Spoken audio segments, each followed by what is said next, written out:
So, welcome everyone to our April Psychosomatic Conversations, which I'm pleased to be here with you all, facilitated with Christy and Sean. And we are about to start another series. We're enjoying the three-part series, and we think it's a good way to approach moving forward.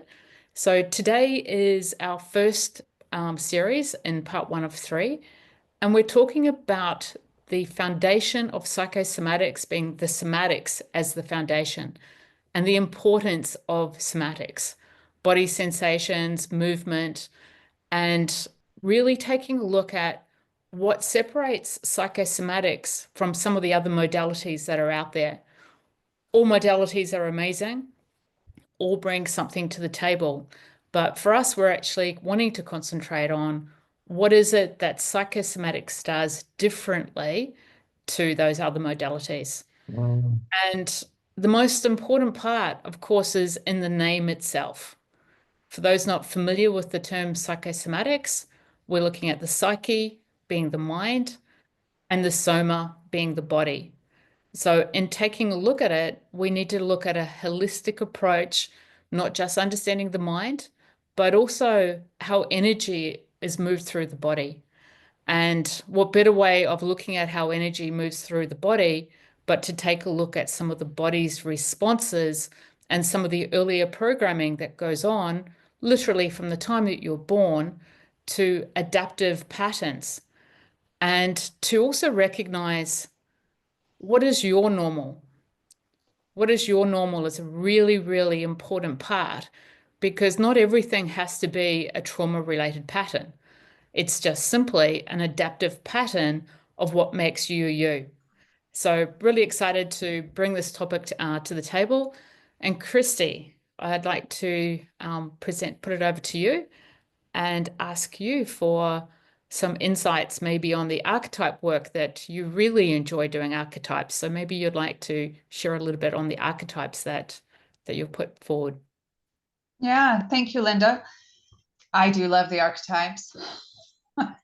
uh, the archetypes are patterns. So let me just explain what an archetype is. It's a pattern of energy, and there's many different uh, theories around it. I find with the archetypal patterns in a body, so um, how a certain body type presents itself, which we'll go through today and show you some pictures, has a certain frequency to it in that it holds energy differently than another body type. And often with archetypes, there is a language that comes with the pattern that's held in the body. And when I'm working with people and listening to what they're saying, sometimes even how they're speaking, what the frequency, the tone in their voice is, I'm reading the archetype and bringing awareness to the pattern, because I would say awareness is the first step towards healing and the first step to understanding how we move in the world, what might get us stuck when we step into an archetypal pattern that is in shadow, and shadow only means a part of us we can't see or that we're blind to. And it is very helpful with psychosomatics to show someone physically how they might be standing, and or what is the language connected to the archetypal pattern that could shift the tiniest bit to bring more openness in their tissue, and also I would say in their head and heart. This work is about opening up more space within our physical being and our energetic and spiritual being. So I'm excited. This is a fun topic to go into because it's psychosomatics is it's independent of many modalities, but can be blended with all of them. That is why I love it. Yeah. Thank you, Christy. You explained beautifully. Ah, Of course, so we have the psychosomatics embodied all the way through the psychosomatic training. Sean, over to you. so beautifully presented, Christy. I love that. And looking at the body for the nuances of round shapes, square corners, bold shapes, hidden shapes, soft shapes. archetypes, all looking at the different behaviors that exist. And what I love about the body component, what I took away from the body component many years ago is that I am who I am, yet I also have options to introduce many other ways of being. And in looking into and through so many bodies, it's given me the opportunity to be able to approach life from many different points of view, rather than feeling locked into where I may find myself when I'm minimized in life. Yeah, when I'm disempowered, when there's less energy available, and being able to understand that we can diversify from our body shape in order to create a greater range of experience on our own behalf. Yeah. And what I've always found really interesting, and I still find interesting within the psychosomatic process, is how not all emotional patterns, in fact, majority of emotional patterns aren't recognized by the person who carries those emotional patterns. So it can be quite shocking for people to actually discover that they have an emotional pattern. And some of these may be in the face, some of them may be showing in the body. And this is the importance of the education piece when we're actually taking a look at the psychosomatic program as well.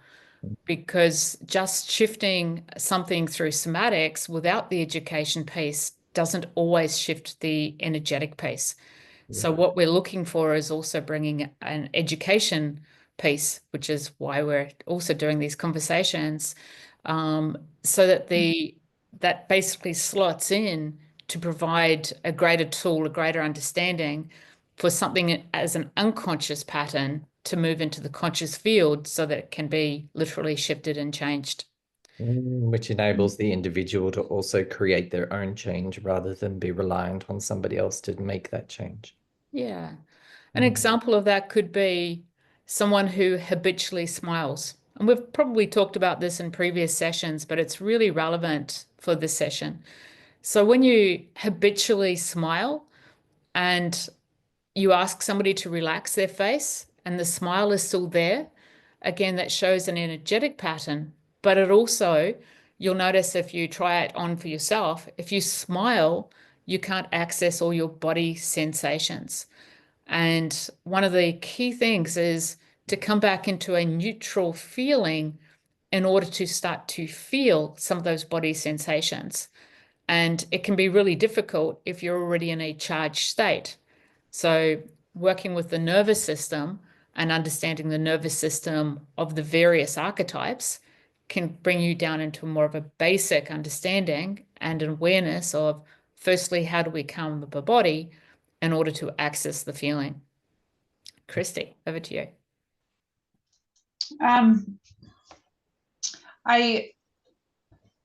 There again, what I love about psychosomatics and the archetypes is it offers choice, which to me is freedom. If I have a choice that I can choose to, and it sounds very simplistic, to stand a different way or to speak in a different tone, even to my own self, not to another person. The fact that I am aware that I have a choice to shift my being, either physically or mentally or energetically, that is personal power and embodiment that I believe most every human is searching for, grappling for, because there's so much on the media right now about a quick fix and this will make this go away and make that go away. And really what it's about is noticing, okay, what's there that we would like to make go away? And how can I understand it within me that it why might it be there? And really bring some respect to the process that creates that in our bodies and in our psyche without judgment or shame because it's there. And then, okay, and this is where psychosomatics and archetypes come in, is it gives you some tools in a different language to help interpret the process and then shift it again and again while we're in our bodies on the planet. There's not a perfect point to get to. It's the evolution of us and gentle softening into who we are and what makes up the tapestry of who we are, versus what tends to happen is, well, I need that to go away. I hate that part about me, or not understanding. And if we can bring some gentleness into it, to me, that's really the most healing salve that we can give to ourselves, let alone to others.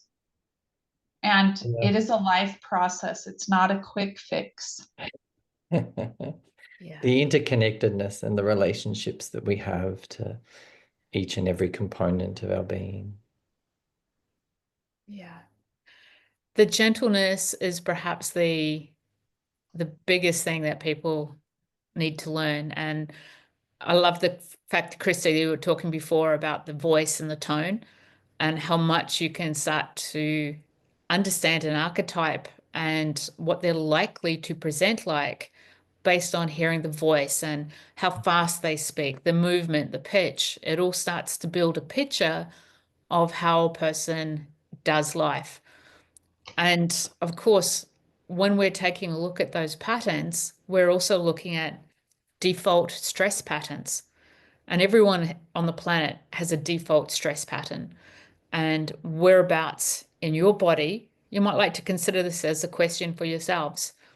What is your default part of the body that you feel or notice tension? Because as you start to notice that tension and what parts of your body are starting to become a little tighter, it gives you an early warning sign that something is out of balance. Could simply be that you haven't had any water, you haven't had a break. It doesn't need to be massively stressful, but your body's giving you an early signal that something's out of balance. Sean, do you want to add to that?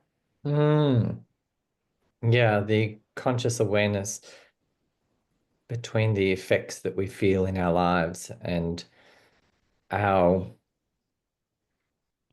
when we become unconscious, then we feel often constricted or overruled with our potential and possibilities. Yeah. And when we become more conscious with that, then we can recognize the challenges that may sit or reside inside of that tunnel that we feel we're in, rather than experiencing the open, liberated state, which is where we're able to access our entirety rather than a minor thread of who we are. Yeah.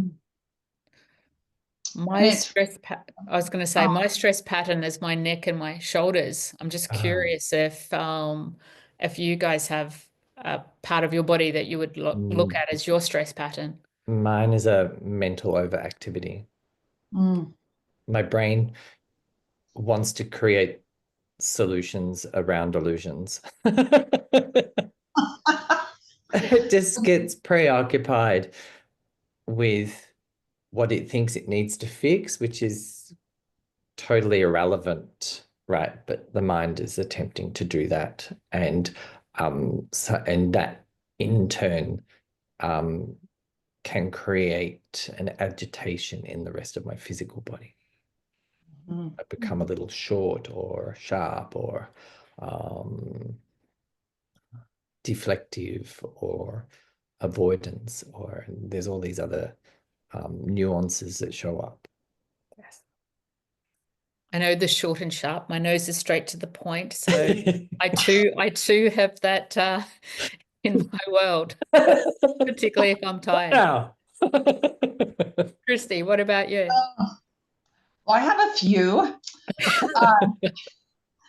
I tend to certainly overthink and analyze because I love information, and I really understand about myself today how much I absolutely love solving puzzles. And when I'm working with someone, I see that as a puzzle. I see it as almost like a dot to dot that I love to put the pieces together and help to bring more wholeness and understanding.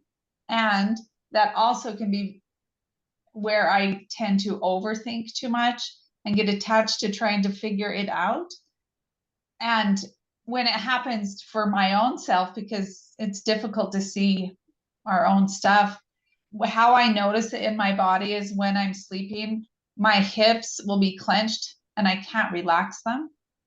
And I'll notice a tightness in the arch of my foot. That because in the arch of the foot in psychosomatics, it has to do with the solar plexus and the belly, and my diaphragm locks, hence the foot locks, and I'll feel it pulsate in bed. And then I can't relax my butt and my hips. I'm like, okay, Christy. And what that tells me is I'm overthinking and trying to overfigure it out. And so I know enough about this work that I can do a meditation or I'll go get worked on. But it is a huge communication signal for me that I need to pay attention to, so it doesn't go beyond that. And that's the whole idea of this work, is how do our bodies communicate with us? And for me, that's how it shows up when it's starting to cross the edge of me not taking care of it. And it's this dance back and forth of going in and out of life, because life happens. And sometimes it gets really, really hard and challenging, and paying attention to how my body reacts to it has saved me. Like, I used to get migraines, I don't anymore. And I do think that's a big part of it, because of my overanalyzing pleasure struggle. It's both. Yeah, for myself, I find that when those moments activate, it's important for me to create a shift or a change, and that will usually take place by doing something physical or something emotional. So whether I have an emotional moment that helps me identify with how I'm feeling impacted at the time, which helps reset the system. Yeah. Or if I do something physical that also restores my organization and my capacity as well, because it moves me away from that mental overactivation. So across the years, the emotional key for me was in the beauty of finding truth rather than remaining in that analysis. Sounds good. And Christy, you mentioned the shadow side. I see the shadow side, or the dark side, as a really important area to look at. And I remember doing years ago a workshop, and one of the things that was said was, your close friends know your shadow. It's you that don't know your shadow. And it was an exercise that was requested if you wanted to do it. And it had a disclaimer on it, only to do it if you're prepared for the results.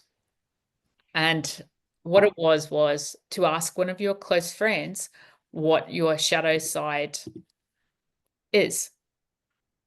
And I remember the next day, someone literally not even taking a breath telling me my shadow side. And I had to laugh because it was so quick and so immediate. It was like, I'm not sure what was more offensive, that they didn't have to think about it. But it really made me become aware of energy in a really different way, and recognize that the judgment that I had around what these things were, and what she said was something that was unknown to me. It took me a few weeks to unravel that. And to actually recognize that the judgment is not usually around what other people think. It's how we've actually internalized what we think other people are going to think. And Yes.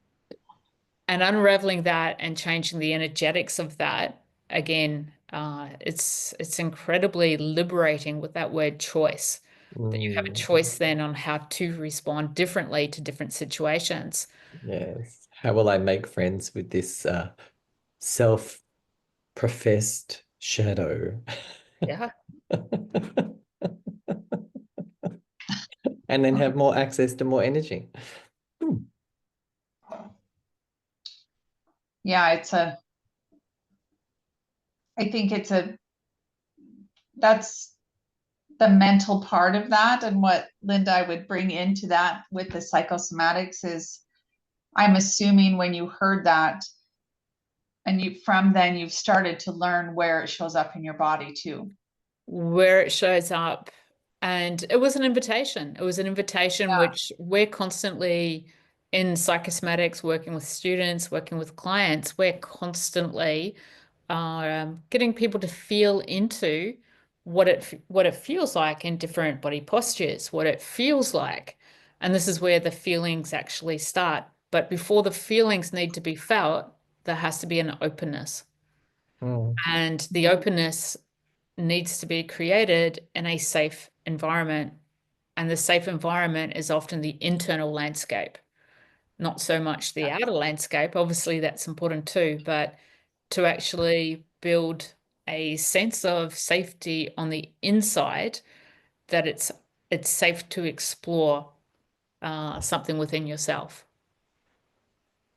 And those tender little pieces that create some of the exterior of us came from childhood of a protection, a survival mechanism, and it doesn't necessarily mean a bad piece, but our bodies literally create a protection and patterns of movement as adults that we are sometimes unconscious of when a piece gets triggered in us that we're not aware of. And it's, for me, the more I can understand when that part of me that was a younger part of me that gets activated, like I know for me, my jaw will clench a lot of times when I have a childhood piece come up, and the understanding that I can look at the picture of me as a child and be gentle with that part of me and give some space around that is one of those healing pieces for me that I continue to allow. Sometimes it's not as simple, but the psychosomatic piece has been a huge part in allowing it physically to be present, felt, and move it through me versus holding on for dear life in my mouth. And I attribute that so much to psychosomatics because I understand what's happening. And to me, that gives me a choice again and an embodiment of all of the parts of me, that it isn't a bad part, it's a part of me. mm. And at the time is a threatened part of me. Yes. Mm, Yeah. yeah. And being the key custodian, so that component no longer feels under threat. Yes. And that's the beautiful piece, because it's up to me Mm, when I understand it that I can give it some room and mm, some gentleness yeah. and not shame or guilt that I'm in it again and it's Yeah. happening again. Yeah. That it's such a beautiful piece of, it's a gift really of understanding to self, which creates a lot more compassion. And Yeah, the I, willingness to unravel and then redefine our center. mhm. I'm just pulling up on screen a couple of the archetypes which we're just going to have a conversation around. And some of these patterns you might recognize as you're looking at the different expressions, the different body shapes, the different arm positions. You'll notice already that your impression of these three people are quite different. And that difference is coming not only from the facial expression, but by how the tissue has grown and developed. The outer sheath was what we refer to it in psychosomatics. And already it tells us about how a person processes emotions or if they find emotions more difficult. So the shape of a person provides us information, particularly on how they handle emotions. And when you see there's additional tissue, then we know that sometimes emotions can be difficult to process, but also that there's a lot of emotions. This person has a very, very strong ability to be quite empathic to their environment.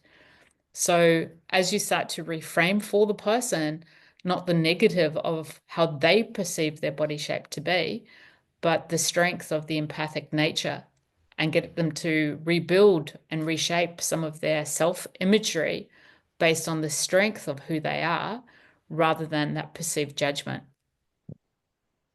Sean. And how they process. When I say process, I also mean express what they're experiencing. I have some beautiful clients that have the ability to be able to experience life through that emotional space. And sometimes they forget to do that. Sometimes they become unwilling to process the feelings that are there. And when they do, the whole body yields. It's just beautiful. And they're much more powerful because they have that great insurgence of emotion. And when they understand that that's how their body expresses itself and their willingness to become their body, then yeah, life becomes so much easier for them, so much easier for them.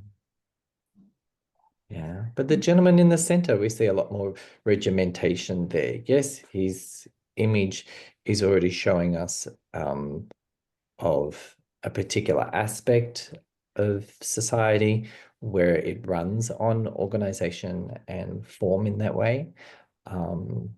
And often that over-analysis can create a lot of rigidity as well. Yeah, and I do see that body type quite a bit in the middle, and I see it in men and women, both. And the tendency that I notice with that body type and the standing of the soldier, which is an archetypal pattern, when we look at him, we see that he's wearing fatigues and it's a soldier archetype. And the pattern that I see with that is a lot of perfectionism, doing it right. Definitely a lot of mental and also protection around vulnerability. A lot of tension in the arms, which in psychosomatics, we're looking at where is the tension held in the body, which part, the emotions are the soft tissue in the body, which area in the body is holding tension or contraction that isn't relaxing in a relaxed state. And so that's really where we start to begin and work with understanding and education. So this one can begin to access their own self and vulnerability in their heart space, and hence other people can access that with them and enjoy that part of them more so. And it's a process. It takes a while because it's a way of being that we each are put together in a certain way, and to choose to shift that sometimes can be very vulnerable.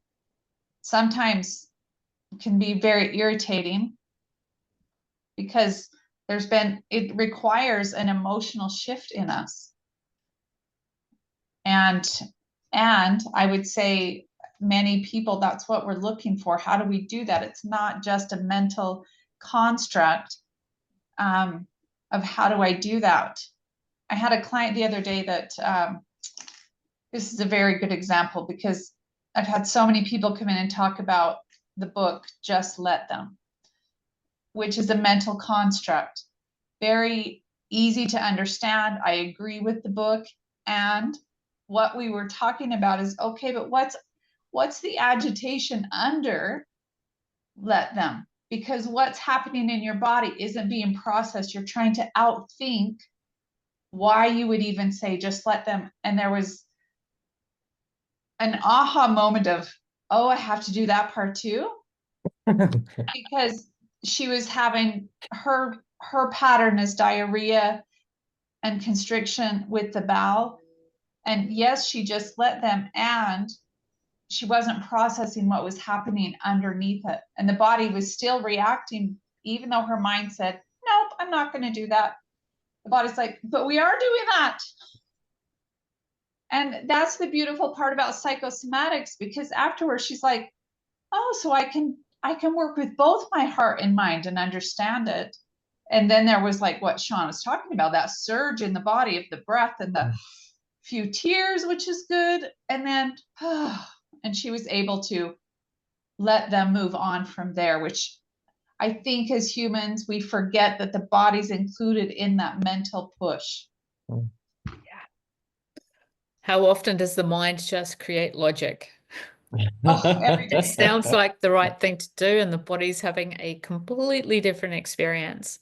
Totally. Yeah. Yeah. And that's probably why so many people, when they come to even just having a face reading, like it could be even a 20-minute face reading, it doesn't need to be a full session, where they literally go, how is it that you saw me so quickly? I felt really seen. Because if there is a conflict, if the body and the face are telling two different stories, you're already starting to see that conflict. And it's often when you're presenting, I'm just looking at actually particularly the lady on their left, but also the gentleman on the right. You're looking at smiley, happy faces, which they are, but then you also take a look at the protective nature of the shoulders and protection of the heart. And yet, at first glance, you're seeing someone who's showing us how happy she is, which she can be. She can be all of that and much, much more for other people. And yet, there's another part of her that doesn't feel safe. So, when you're working with clients and you can see that more of that depth of their story, it really, really helps to harness and direct conversations in a really loving, kind way, to get to firstly separate the difference between the logic and the feelings. Yeah. And relative to the age.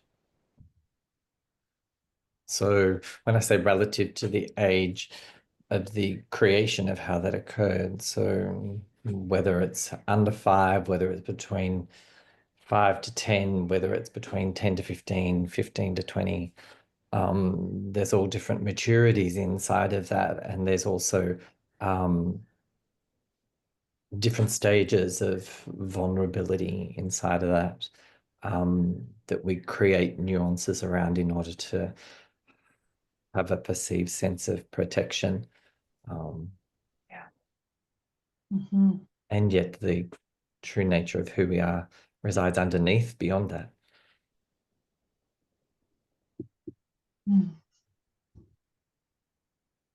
Christy. I'm going to talk about the gentleman in the middle again, since he's here. Well, there's a softness around him, and also we can see with his body language, because we all read body language, consciously or unconsciously, there's a protection that we notice with him, with his hands together, pulling, almost like pulling back. And the pattern that came through his life experience, the tissue and his body language has created that unconscious pattern in him to protect. And this is why I love psychosomatics, to educate someone about practicing what does it feel like in a moment in safety to maybe put your hands down to see what it feels like in your own body, for example. And like we are talking in the beginning about choice, it's so important for us to understand different aspects of us as we hold ourselves differently, as we experience what our nervous system does when we're more open and what it feels like to be closed, and play with that so we have more flexibility in how we interact with people. And when we're looking at his face too, we can see he's looking down. And my guess is he does smile a lot, like Linda was saying as well. Very happy person. And there's something else happening internally with the protection that we see.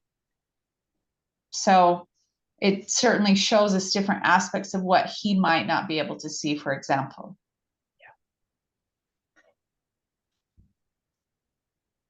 And the security that his beard brings for him. Mm-hmm. Yeah.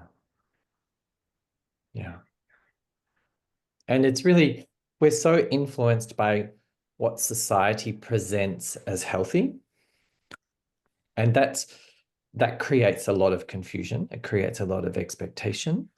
It creates a lot of preference to be something else other than who we are.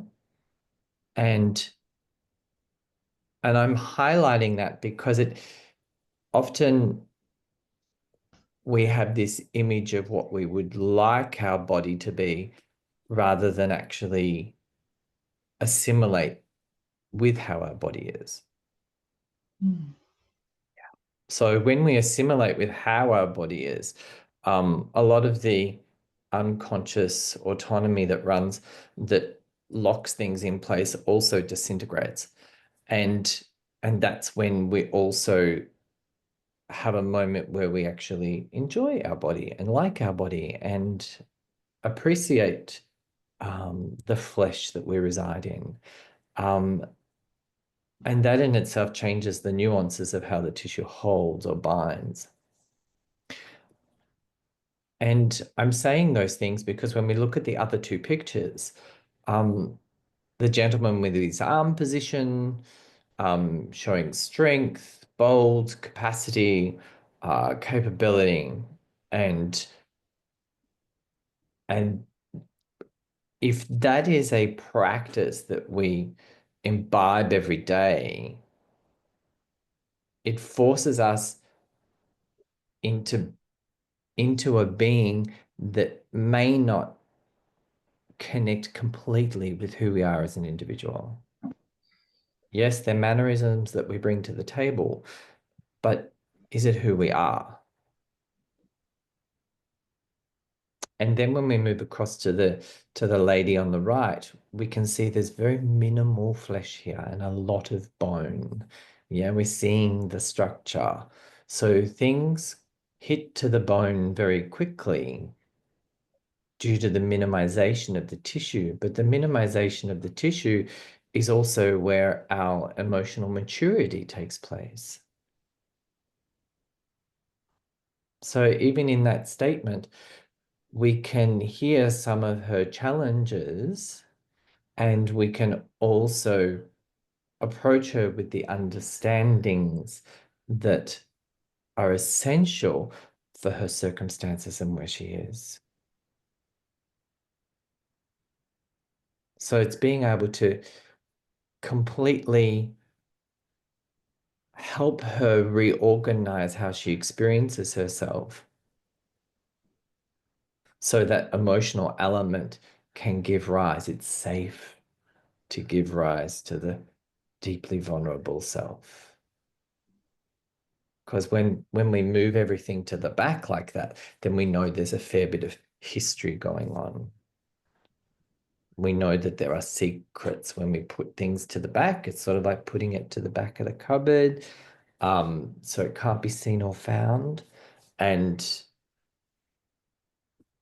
that creates its own challenges with regards to self-relating, but also interrelating.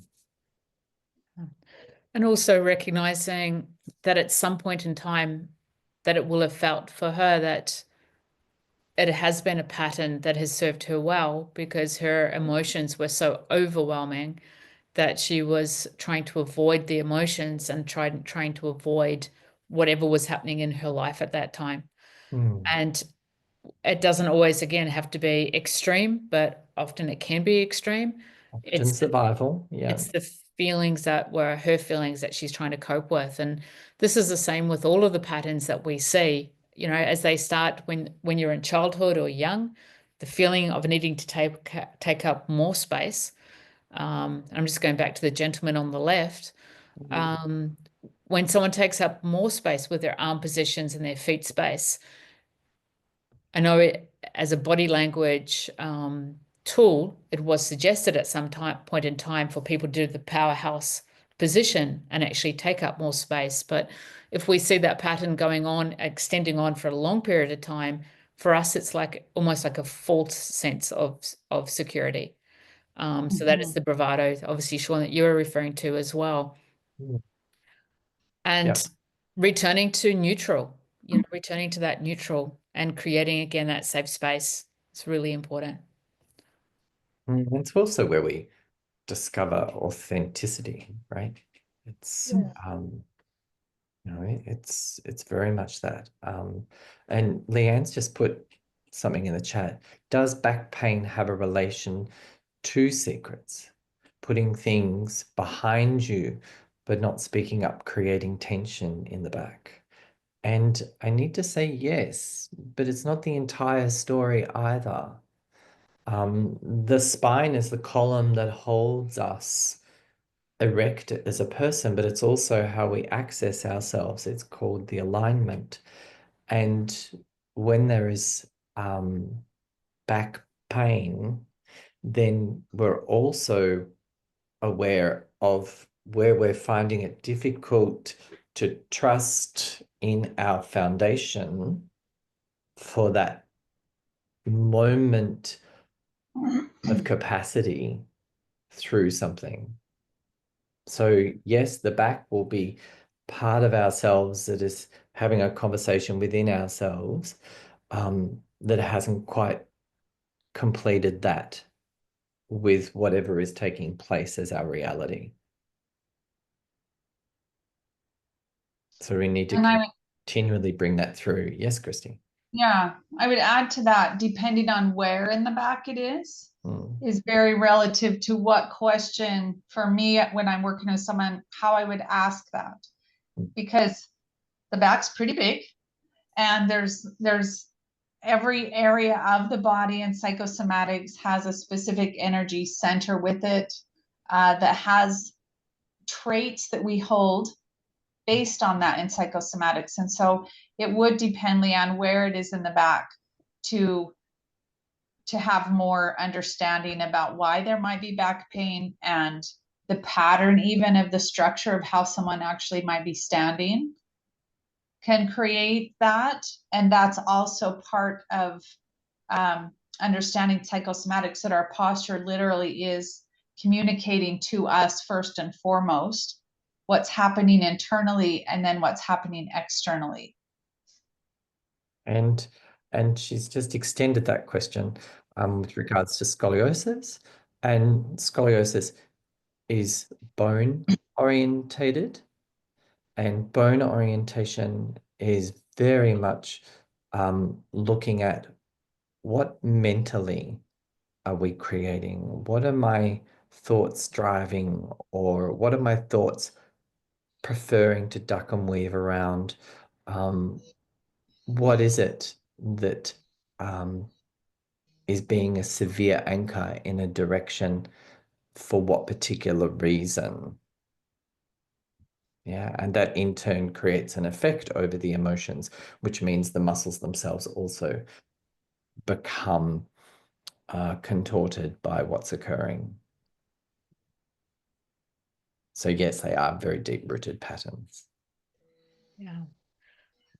Even things like the position of your head is going to affect every aspect of your like the spine as well. It's going to change the curves in the neck, how much pressure is at the top of the thoracic into the cervical curve, right down to the lumbar. So if you've got something happening in one area, it's going to be happening in another. And all of that, everything is to do with the support system when we're looking at the spine. Mm. Okay, let's look at the last sheet. Okay, so as we take a look at the over muscling, we're looking at an energy pattern. The over muscling we're seeing is in what we refer to as the heart chakra in the chest, in the arms.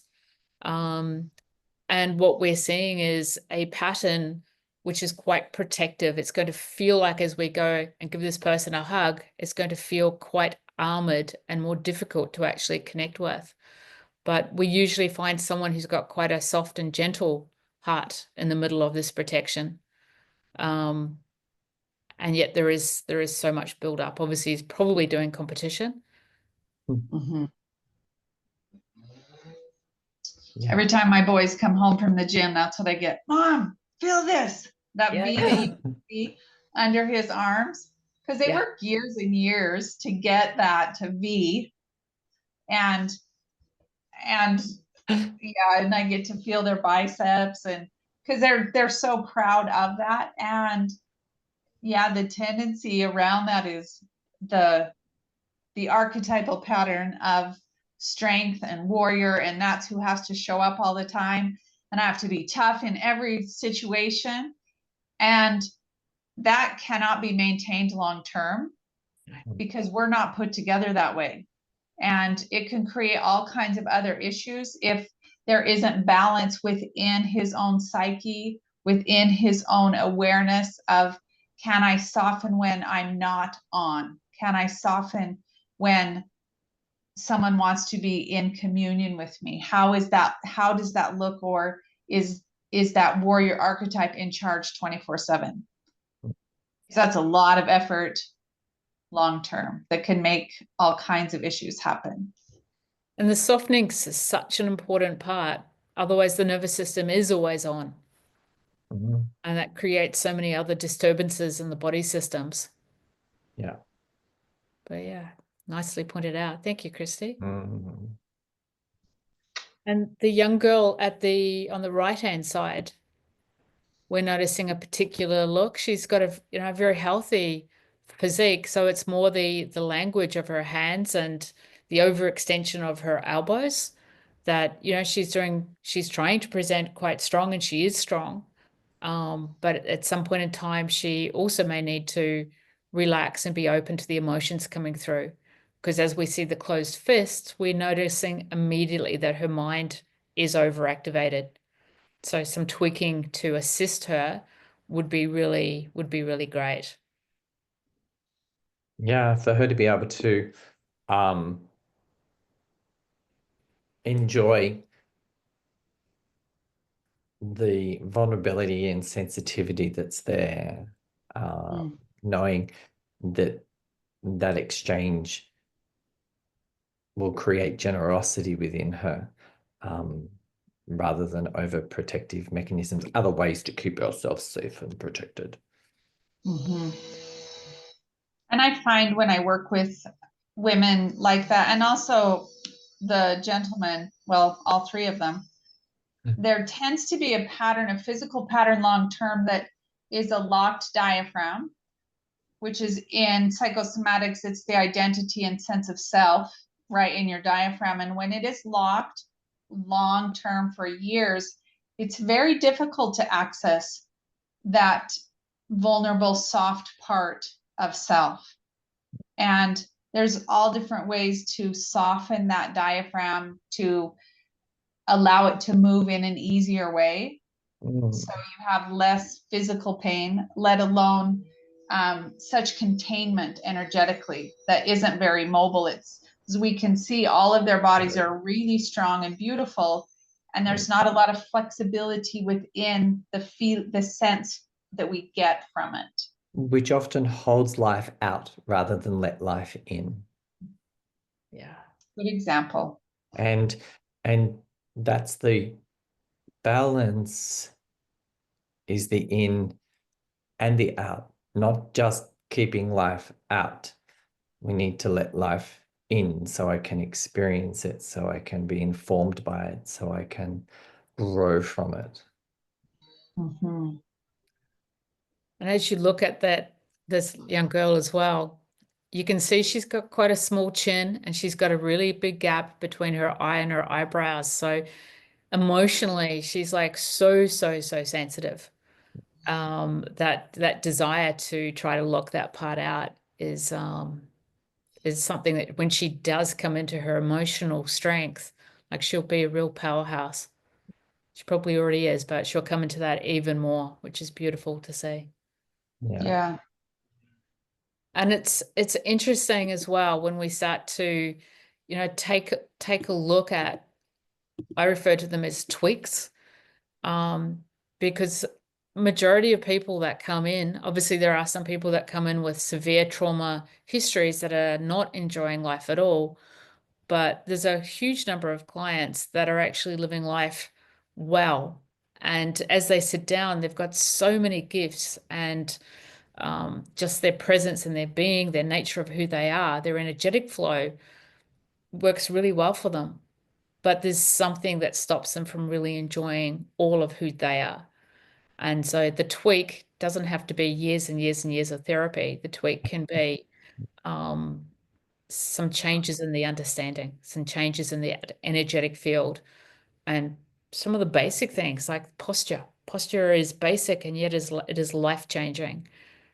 Breathing, as we know, is life changing. The essential key to life. The essential key to life.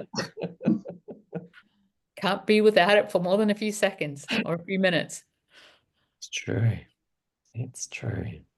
We've got to let life in. Hmm.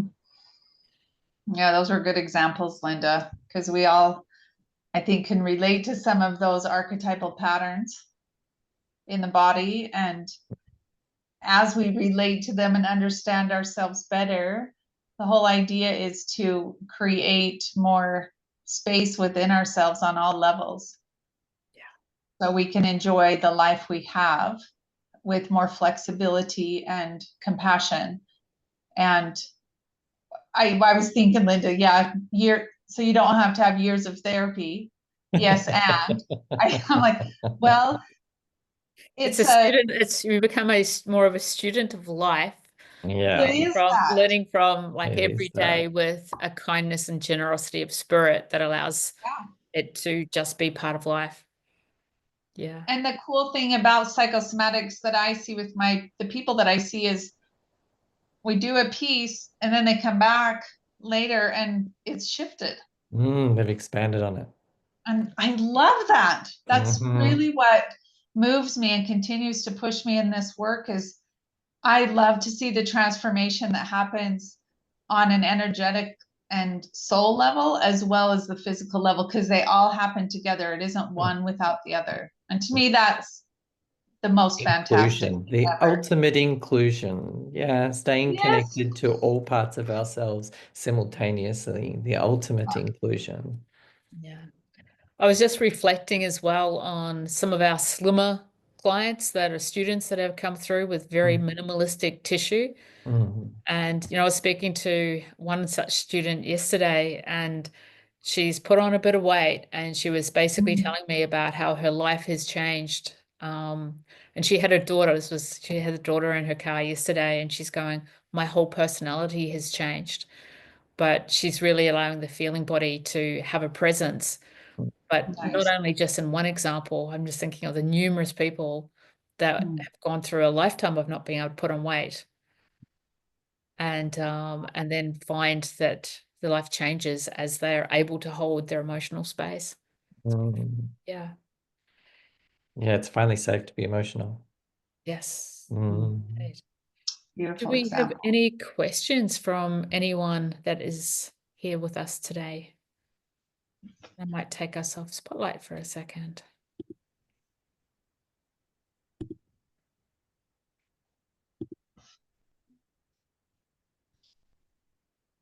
Find them all. There we go. Okay. So any questions that anyone would like to ask?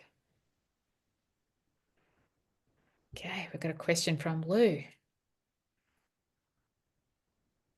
Hi, the emotional archetype of collapsed pattern being, in my interpretation, something that happens more and more as we age, like looking at the spinal kind of hunched over. I mean, many of our signs, etc. I'm just wondering, like, the level of vulnerability that's there, and you do it for me that comes out with older people. If that's not just a really great gift, not just for themselves before their death, but also like for the person caregiving at the time, like a vulnerable, like someone who's maybe like the officer and gentleman, someone who's got that structure and everything, would they maybe learn something really important and key when their difficulty is to yield, to see somebody beginning to yield? And it doesn't have to be right at the like end of their life type conversations, but just more with the do you think that the impact on the caregiver of starting to nurture or begin to break down that this is an order, but like they could actually be, this person is in command of them on maybe a different emotional level? Or do you think, I'm just wondering, I'll throw it out there to all three of you, whether you think the capacity is so limited in somebody who has that bodybuilder structure, let's call it that, or even just like Superman structure, for them to even be able to empathize or begin to approach without any loathing, or, Look, could there be you've something for got them to explore? you've Thanks. got quite a few questions within that, but I think that each relationship obviously has different partners that are going to support and different carers. And some of the changes that we see as people age will bring people closer. And for others, they're going to create more distance because it's about the ability of two people being able to navigate that change together energetically. And whether they can or can't will possibly be within their structure, within their environment of what they've experienced so far.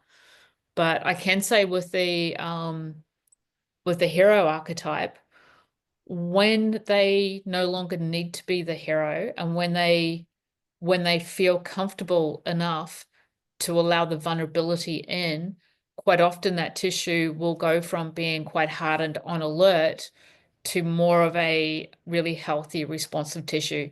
It's on when it needs to be on, and it can be relaxed when it's not. And you can sort of see that in some of the people that are even like socially, like that have had some really difficult life stories. And when they find that compatible person that creates a safe space for them, how much their world changes.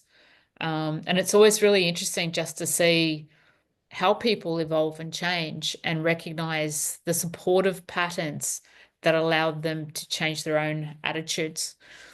And if they're under attack, if somebody feels under attack, they're not likely to change those patterns. Those patterns are going to be more enforced. So it is that safe space. And the collapsed construct that you're talking about, or deconstruct in that circumstance, they may often be a person that craves security, craves care, longs to be held. And often, if there's outstanding processes or understandings that are required, the exit from life often enables that understanding as well. So in the completion of life is also the completion of the process, this process, right? What resides within us. So it's so that ceremony of departure is also something that brings a conclusion to the current experience of life as well.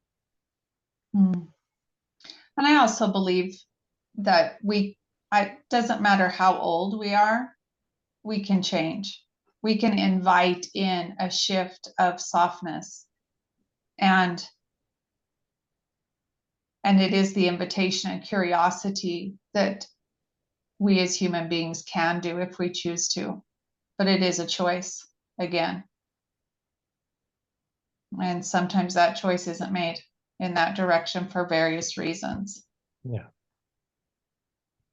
There's just a few questions in the chat that I just want to also not lose contact with. Michelle has asked about what of those people trying to lose weight who just can't? Weight being held in different parts of the bodies, such as the thighs, the hips, belly, and arms. How can that be interpreted for them based on location of hold? So when we look at the layering and we're looking at the presence of tissue, tissue is an emotional protection, and the movement of that tissue is about strengthening other parts of yourself as well. So some parts need to become stronger, so the softer parts feel safer. And that's when we're changing the texture of the tissue, we're changing the repurposing of the tissue, and we're also creating a place where you can reside within yourself that has stronger boundaries. So you no longer feel as if the world has access to you, but you're able to safely hold the world out away from you. And we do that through our emotional strengthening. Yeah, my boundaries become something non-negotiable. They're my boundaries. They're not for someone else to negotiate. But also too, when I know I have the strength from within me to meet, match, interrelate with people for where they are, for their intensities, for their purposes, for their capacities, their capabilities, that too also shows me that I can sit on this seesaw at the other end with that person and freely interact and walk away with all that I am. Yeah. And just to add to that one a little bit as well, Michelle, often people have patterns that they're unaware of. And so you might find highly strong, independent, and that personality type may have chosen to shut the door on the past. And so as they've shut the door on their past, they lose connection with some of the original hurts that may have been in their world to start with. And so it requires also taking a look at what parts of their life have they shut out and what emotions are still trying to communicate with them. And areas like that could be areas around control. So when you're looking at, the thighs particularly, you've got a lot of control there. So the different body parts, which is what we teach in psychosomatics, to recognize the different tissue types as we're feeling them, but also to understand the language of the different styles of parts throughout the body. Yeah, because so many people that have this challenge, and each part holds a story, because somatic work is about listening, making the story present, not keeping the story necessarily, but bringing awareness to it so it can be witnessed, it can be heard and understood. And that's when the tissue can begin to move and soften. But I believe until we bring awareness to it and understand what the cell tissue is actually holding, what charge is still being held, it's almost impossible to keep it off. Some people can take a drug and lose 100 pounds. And yet, what was it that created it that is still holding on? Because the body holds the story and the biography, and I believe it's our work as human beings to create more balance if we can in the story, in what it is, and come into acceptance of it, and then the body can shift. We can't keep forcing. We can force, let me rephrase that. We can force some things. However, couldn't we be more curious about what created it and how can we shift it?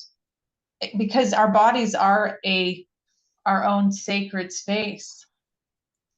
And I think there's enough force in the world, and we are part of the world. Yeah, learning to do things in a different way. Yeah. Thank you, Christy. We've got another question from Leanne. Where does hypermobility and pain in all joints fit with emotions held in the body?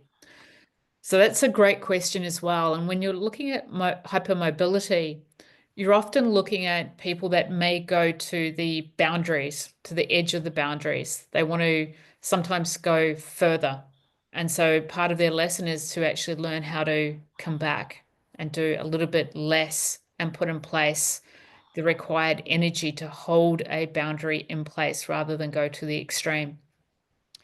Pain in all joints. The joints are basically where the minds and the emotions meet. So when we're looking at pain, we're often looking at a conflict of the mind and the emotions. Chrissy, would you like to add to that? Yes. Based on what I've seen in my practice, the tendency is to try to outthink the emotions. And there's an inner battle that creates this grinding within the joints. And what I've seen with people that I work with, once they can access what's being held so tightly, the energy starts to move out and the pain will go away if they continue to allow the emotion to come in and work with it instead of trying to force it out. Because that's where that disconnect happens, is the mind, and we all tend to do it, to force out what we're feeling, and then it just contracts and contracts and contracts, and over time it creates pain. And if we can be willing to step into what is my pattern, my archetypal pattern, again, we all come in with some, what's my archetypal pattern and how can I work with it instead of pushing against it? Yeah. And I think that answers Michelle's question around stiffness as well. Thank you, Christy. And we have one more question from Mara, which might be our last question for today, I think. Mara. Yep. Thank you. It was mentioned that when you were talking about the shadow side, it can also mean it can also mean what we think others may think of ourselves. Could you explain that a little further? Yes. So rather than being in the light of who we are, there can be like almost like a rumination around how others may perceive us to be. And so that takes us away from our authentic being and brings us into an energy that goes round in circles. And it usually has an energy that's it's a little bit more difficult to break that, because you need to be confronted with the truth that it's not what the outside world thinks, it's how you think of yourself. So if you trust the divine nature and the innocence of the child that lives within each of us, then you're starting to like center yourself to your GPS from your higher self, rather than being pulled off track by what you think other people are thinking of you. And I would say too, Mara, with that, when we understand our shadow and we get to know our shadow, we're not getting rid of our shadow. We get to know our shadow and embrace it, because both shadow and light exist simultaneously while we're alive. Yeah. Our brains think, oh, I can't be in my shadow. We are always moving in between and through, and we start to recognize, oh, I get that I'm overthinking or I'm doing this. And then notice that, where do I notice it in my body? So we bring other components in. So the mind isn't the number one in charge, and really own those pieces of us. Yeah. Without judging them that is the beauty of integration and individuation that the greats talk about, is we always have both. And psychosomatic work shows it in the body, it shows it in the language, it shows it in how we process and think. And to know that this is like a hologram that's always moving, and none of it's bad. None of it's bad. It's all part of our makeup. And can we, again, bring the gentleness and the understanding to it? That is individuation. That is a lifetime, I believe, Mara. Yeah. And the gentleness and the integration means that when you're operating more in that middle, you've got to dance, like almost like with the infinity, you've got a dance of the masculine, feminine without the extremes. The extremes are no longer required because you embrace them early. But it's when we want to get rid of something that it magnifies and goes into the deeper, darker aspects of the shadow. We all do that. Yeah. We all do. That is human. Yeah. Thank And you. it's being spiritual is really, it's not about not having the experience. I mean, so many people think if I can just get rid of that, if I don't experience that, but it's not about not experiencing things. It's about experiencing them, feeling them, and allowing that to move through Yeah. and to respond rather than to react. Thanks, Mara. And we'll react to. We Right. are human beings after all. Plenty of room for all of those pieces, and then it's not as, it's difficult to get out of a corner, and just to know there's many ways that we can move through it. Thank you. And in the second part next month, we're also going to be taking a look at integrating some somatic practices for healing and growth. So thank you all for being here today. And thank you, Christy, Sean, and hope you all have a great month.